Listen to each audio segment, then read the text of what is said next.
how do I really build a strong EB-1A profile? It takes time.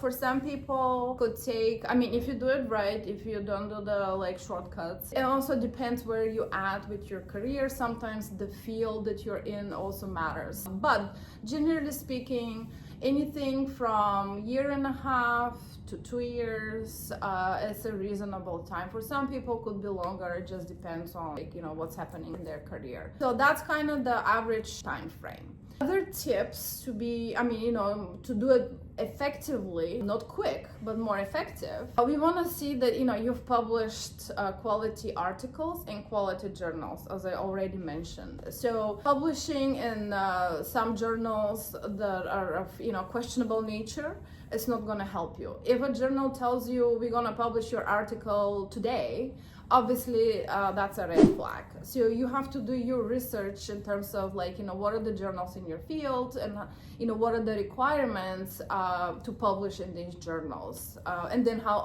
long it takes for them to publish your article. So that's one thing. While you're writing your articles and trying to figure out the whole publishing thing, speaking at conferences really gonna enhance your profile.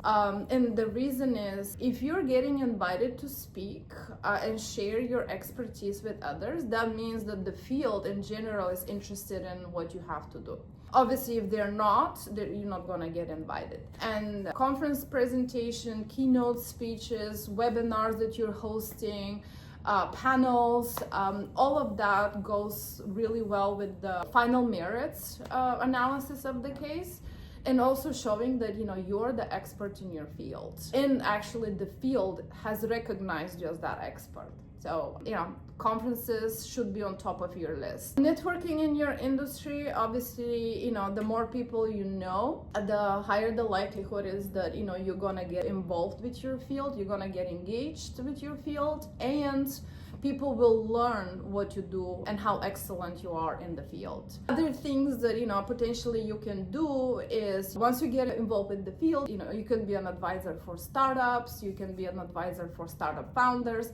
Basically, you want to find venues where you can share your expertise with others. It's not quick, it's gonna take some time, it's gonna take a lot of work, but ultimately think of it as you kind of have to be a little bit of an influencer in your field as well. And I don't mean like Instagram influencer, that's a whole different field. But if you're not an influencer, if people don't know what you do and how well you do it, how would you establish yourself as an expert? You won't be able to.